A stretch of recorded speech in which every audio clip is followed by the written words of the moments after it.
Hello, c'est le Code du Grenier et on se retrouve aujourd'hui pour un premier test d'une série de vidéos qui sortira au fil des années et qui parlera des célèbres sagas de jeux vidéo. Ces vidéos ont pour but de faire découvrir le jeu vidéo en général aux néophytes. Si vous avez une question ou des suggestions, n'hésitez pas à nous l'écrire en commentaire. Le sujet d'aujourd'hui va être la série des Fallout. Fallout 1 est un jeu de rôle sur ordinateur sorti en 1997 et dont les suites sont sorties au fil des années jusqu'à Fallout 4 sorti en novembre 2015. On va donc parler de l'origine de la série, de son histoire et de son univers, et on va observer comment la série a évolué au fil des années. Histoire.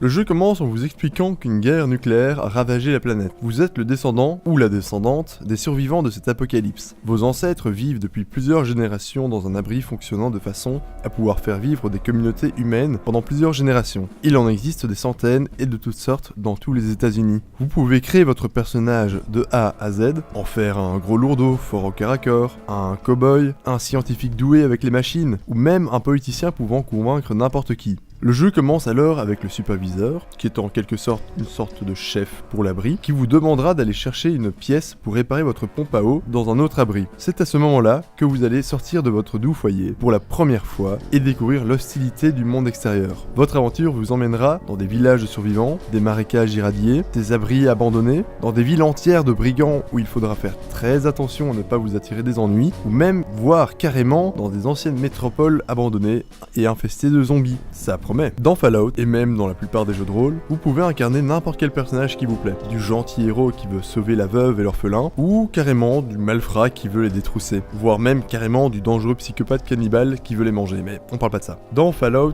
la notion de bien et de mal n'existe pas concrètement. En revanche, si vous faites trop votre tête brûlée, vous risquez d'être détesté par la faction que vous avez énervée. Mais si par contre vous leur portez secours, en sauvant l'un des leurs des griffes des brigands, ou en apportant une main forte dans l'agriculture du village, par exemple, vous serez récompensé par des armes, des vivres, voire même vous deviendrez l'un des leurs. Et ça c'est la classe. L'histoire de l'univers de Fallout fait bien évidemment référence à la véritable guerre froide que l'on a connue, mais avec la perspective du « et si ça s'était vraiment passé ?» Et si l'URSS et les États-Unis n'auraient pas arrêté leur course à l'armement et se seraient au final vraiment tirés dessus? Comment est-ce que l'humanité aurait survécu? Que resterait-il dans tout ce carnage? Et c'est là où l'univers de Fallout est unique, parce qu'il reprend ces grandes questions, il nous interroge sur la banalité du mal et sur l'avenir de la Terre et de ses humains en cas de cataclysme. Les origines.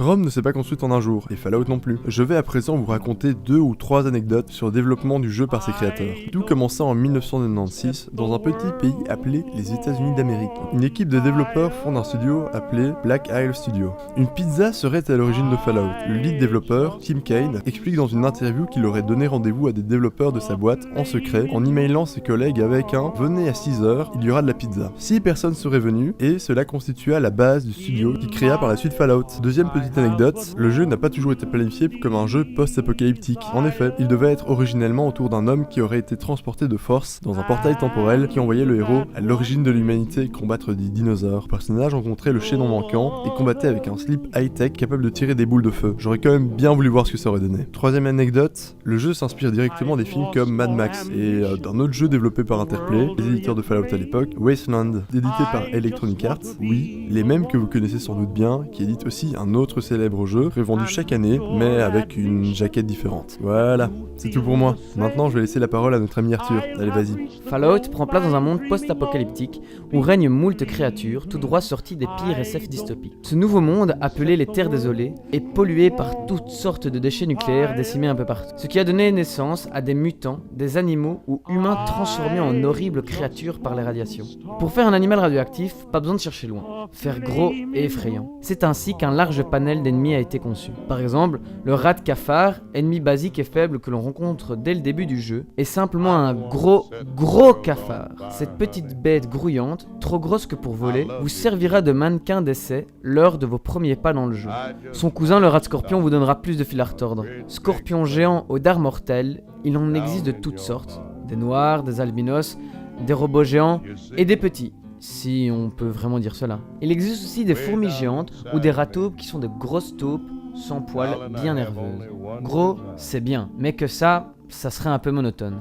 Alors, on peut aussi rajouter des membres à ces animaux. C'est ainsi que vous obtenez les Brahmins, vaches mutantes à 2 têtes, remplaçant les chevaux de trait et accompagnant les marchands itinérants. Moins sympa que les vaches, vous trouverez les Yaoguai, des gros ours bruns multants ultra vénères avec des griffes acérées. Ils portent très bien leur nom car il provient d'un terme chinois signifiant démon. On est donc loin de l'ours jaune qui mange du miel avec son pot de cochon. Dans le style démon bien déterminé à vous bouffer les entrailles, vous ne manquerez pas de vous faire tuer par un griffe mort. Ce sont d'énormes reptiles bipèdes de 3 mètres de haut. Comme leur nom l'indique, ils ont des grosses griffes. Genre, grosses. Si vous voyez un animal tranché en deux, c'est sûrement l'œuvre d'un griffe mort. Évidemment, ce genre de créature n'apparaît pas par hasard.